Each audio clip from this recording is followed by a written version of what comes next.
तर म्हणतात ना की आरोग्य हीच खरी संपत्ती। मी खूप दिवसापासून तिच्या मागे लागली होती, म्हणजे रिदिशाच्या स्पेशली। म्हणजे गोष्ट जरी एवढीशी दिसत असली ना तरी अरे ते विनय ऑलरेडी शर्टाच्या घड्या घालून ठेवलेल्या होत्या।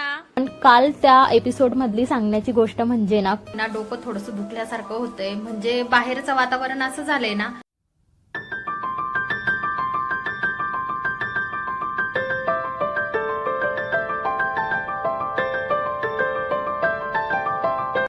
Hi everyone, good morning. कसे आहात तुम्ही सगळे? आशा करते तुम्ही सगळे छान असाल।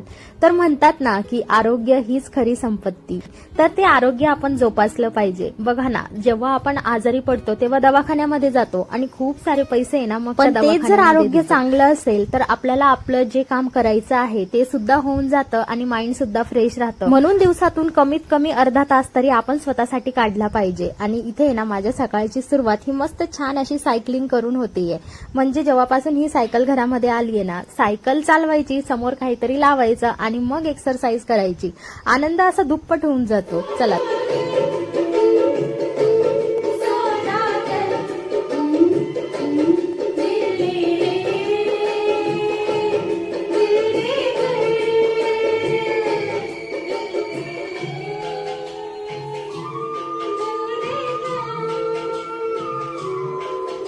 आणि इथे मोस्टली जे लोक माझे व्हिडिओ बघतात ते जास्त करून 90sचेच आहे आणि ह्या गाण्याची जादू काय आहे ना ते आमच्याशिवाय दुसरं कोणी ओळखू शकत नाही, बरोबर ना?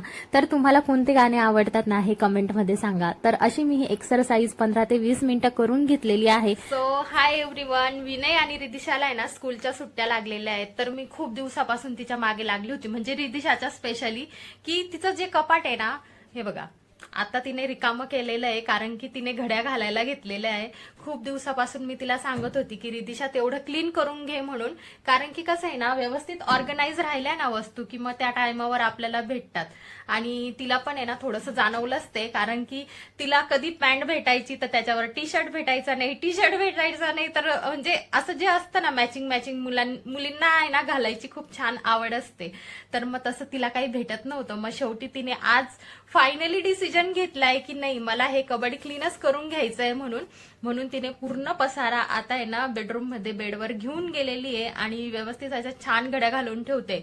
आणि माहितीये का, व्यवस्थित ऑर्गनाइज पण करून ठेवते ती, म्हणजे शॉर्ट पॅन्ट वेगळ्या ठेवते, लॉंग पॅन्ट वेगळ्या, जीन्स वेगळी, त्यानंतर टी शर्ट वेगळे, फ्रॉक्स वेगळे, असं सगळं काही ती व्यवस्थित ऑर्गनाइज करून ठेवते। आणि मला पण खूप आनंद होतोय, कारण की ना आतापर्यंत आहे ना तिचे कपडे मीच ऑर्गनाइज करून ठेवत होती।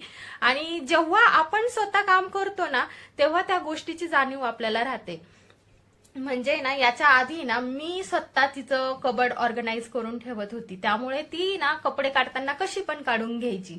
पण आता आहे ना तिच्यामध्ये थोडा फरक पडेल, कारण तिला ते कळेल की नाही मेहनत काय असते। म्हणजे गोष्ट जरी एवढीशी दिसत असली ना तरी ते करायला किती कंटाळा येतो ना हे आता तिला कळणार आहे। तर म्हणूनच मी काय म्हणते ना की लहान लहान मुलांना आहे ना अशी छोटी छोटी कामं आहे ना करायला द्यायला पाहिजे।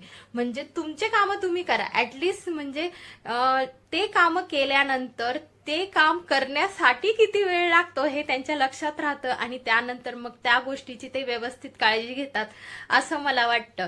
तर चला मी तुम्हाला दाखवते की रिदिशा किती छान आहे ना ऑर्गनाइज करून ठेवते सगळ्या गोष्टी।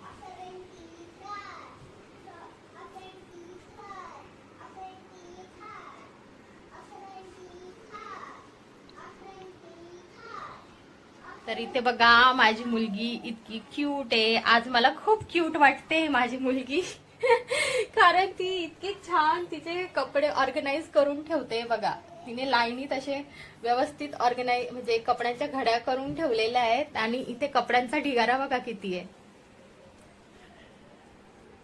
त्यातल्या त्यात रिदिशाचा आणि माझा हा फ्रॉक तर तुम्ही भरपूर व्हिडिओ मध्ये बघितला असणार आहे। हे बघा, हा तिचा आणि माझा सेम सेम ड्रेस आहे, तर तो ड्रेस सुद्धा तिच्याच कबड मध्ये होता हे तिने मला आज सांगितलं। आणि इतक्या दिवसापासून तिला पण वाटत होतं की हा तिचा ड्रेस आहे म्हणून। हे काम आहे ना डेली आपण करत असतो, पण आपल्या व्यतिरिक्त जर कोणी हे काम केलं तर मग त्याची शहानिशा करणं हे आपलंच काम असतं. म्हणून मग तिथे गेली मी इन्स्पेक्शन करायला. तर रिदिशाने काय केलेलं की कोणती पण पॅन्ट कुठे पण ठेवून दिलेली, त्याचा वरचा टॉप दुसरीकडे इथे मी कपडे कसे व्यवस्थित ठेवायचे ना, ज्याच्या पेअर त्याच्यासोबतच ठेवायचा, इथं मी तिला शिकवलं. आणि तिचं कबड बघा किती छान झालंय आता. अरे ते विनय ऑलरेडी शर्टाच्या घड्या घालून ठेवलेल्या होत्या. जा नेऊन ठेव. हे लहान मुलं किती क्यूट असतात ना. आता याला काय माहिती की ऑलरेडी कपड्याच्या घड्या त्याच्या घालून ठेवलेल्या होत्या, त्याने ते कपड्याच्या घड्या घातलेल्या पुन्हा इकडे आणल्या आणि कपड्याच्या घड्या मोडल्या. चला तर त्याला म्हटलं तू नेऊन ठेव, तुझे काम आपण नंतर करूया म्हणून. आणि इथे ना सकाळच्या जेवणाची तयारी चालू आहे. तर मी सकाळीच आहे ना कुकर लावून दिलं. आणि आता कसं ना उन्हाळा चालू आहे, उन्हाळ्यामध्ये ना कडधान्य खायला खूप मजा येते, कारण की पालेभाज्या वगैरे भाज्या असंही मार्केटमध्ये जास्त अवेलेबल नसतात आणि कडधान्य खायची. तर रात्रीच मी वाल इथे भिजत घातलेली होती आणि मग सकाळी याला 1-2 शिट्ट्या लावून घेतलेल्या आहेत कुकरमध्ये. आणि इथे मी याची आता भाजी बनवणार आहे.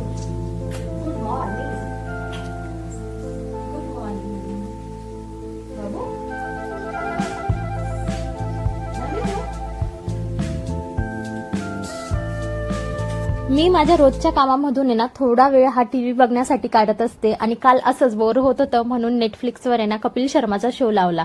तर त्यामध्ये इन्व्हाइट केलेले होते डेव्हिड धवन आणि त्यांचा मुलगा वरुण धवन. आता हे लोक तर सगळ्यांना माहितीच आहे, पण काल त्या एपिसोड मधली सांगण्याची गोष्ट म्हणजे ना डेव्हिड धवन हे इतके इमोशनल झाले होते ना. तर त्यांनी त्याचं रिझन काय सांगितलं माहितीये का, की जेव्हा डेव्हिड धवन लहान होते त्यांचे वडील ना जॉबसाठी बाहेर, त्यामुळे त्यांच्या वडिलांसोबत त्यांना तेवढा टाइम स्पेंडच नाही करता आला. आणि जेव्हा डेव्हिड धवन मोठे झाले ना तेव्हा ते त्यांच्या कामामध्ये इतके बिझी झाले की मग ते स्वतः वडिलांसोबत टाइम स्पेंड करू शकत नव्हते. आणि ह्या गोष्टीची उणीव त्यांना भासवत होती आणि त्यांच्या डोळ्यामध्ये चक्क पाणी आलेलं. तर मग हाच भावनिक क्षण मला तुमच्यासोबत शेअर करायचा होता. आणि मलाही असंच वाटतं की आपण आहे ना रोजच्या कामामध्ये इतके बिझी होऊन जातो ना, की म्हणजे सकाळी 8 ते 10चा जॉब करता करता जेव्हा संध्याकाळ होते आणि आपण घरी येतो ना तेव्हा मुलांसाठी वेळ द्यायला आपल्याकडे टाइम नसतो. त्यांचं काय बोलणं असतं, त्यांना काहीतरी आपल्यासोबत शेअर करायचं असतं, पण आपण स्वतः इतके थकलेले असतो ना की आपण त्यांची कोणतीही गोष्ट ऐकायला तयार. म्हणून आपण कितीही बिझी असू ना तरी सुद्धा मुलांसाठी अर्धा तास का असे ना वेळ हा काढलाच पाहिजे. हे आणि ह्या बाबतीत मी स्वतःला खूप आहे ना लकी समजते, कारण मी हाऊसवाईफ आहे आणि दिवसभर घरी असल्यामुळे ना मला मुलांसोबत खूप सारा टाइम स्पेंड करायला मिळतो. ती विनयची छोटी छोटी बडबड, रिदिशाचं काहीतरी सांगणं, हे सगळ्या गोष्टी मी एन्जॉय करत असते. काजू पाहिजे याला, भाजी दिली खायला पण याला काजू पाहिजे. आणि याने पूर्ण आहे ना फिनिश पण नाही केलाय बघा. आणि म्हणतो मला तू चारून दे, चारून म्हणजे खाऊ घालून दे, आमच्या भाषेत आम्ही चारूनच दे म्हणतो. आता आहे ना खूप वेळा मी तो शब्द टाळायचा प्रयत्न करते पण तोंडामध्येच तो शब्द बसलेला आहे, त्यामुळे आहे ना मी त्याला अवॉइडच नाही करू शकत. नाहीतर मोबाईल गेला.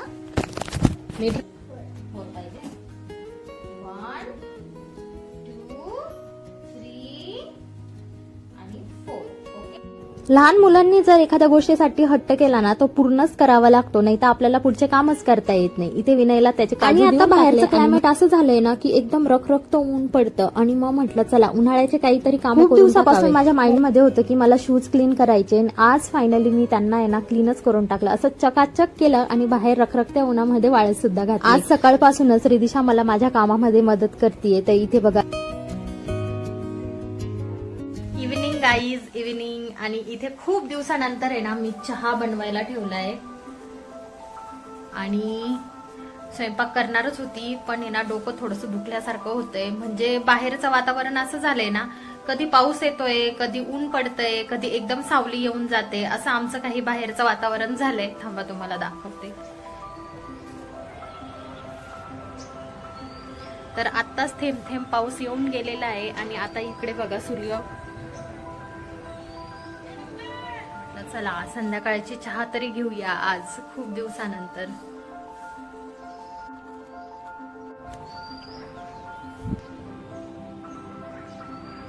इथे मी चहा घेतच होती की अचानक क्लायमेटच चेंज झालं. म्हणजे आकाशामध्ये काळे ढगही दिसत होते आणि सूर्यही दिसत होता. म्हटलं चला तुमच्यासोबत शेअर करते म्हणून. तुमच्या इकडे कसं क्लायमेट असतं मला कमेंटमध्ये नक्की सांगा बरं का. आणि माझा व्हिडिओ तुम्ही कुठून बघताय ना हे सुद्धा सांगा. दिवसभरच्या कामामध्ये ना संध्याकाळ कशी होऊन जाते ना काहीच कळत नाही. आणि इथे बघता बघता अशी संध्याकाळ झाली. खरं तर मी आज लौकी बनवायचा विचार करत होती, म्हणजेच दुधी भोपळा. पण मग आहे ना सकाळी दाण्यांची भाजी केलेली होती, तीच थोडी वाचलेली होती. म्हटलं चला ती भाजी पण आहे, मग आपण साधं सुद्धा काहीतरी बनवूया म्हटलं. तर रिदिशा, विनय आमच्या सगळ्यांनाच बेसन खूप आवडतं आणि गरमागरम बेसन तयार करते. आणि म्हणजे त्याला आम्ही पिठलं पण म्हणतो. तुमच्या इथं काय म्हणता कमेंटमध्ये सांगा. चला तर भेटूया नेक्स्ट व्हिडिओमध्ये. तोपर्यंत बाय. बट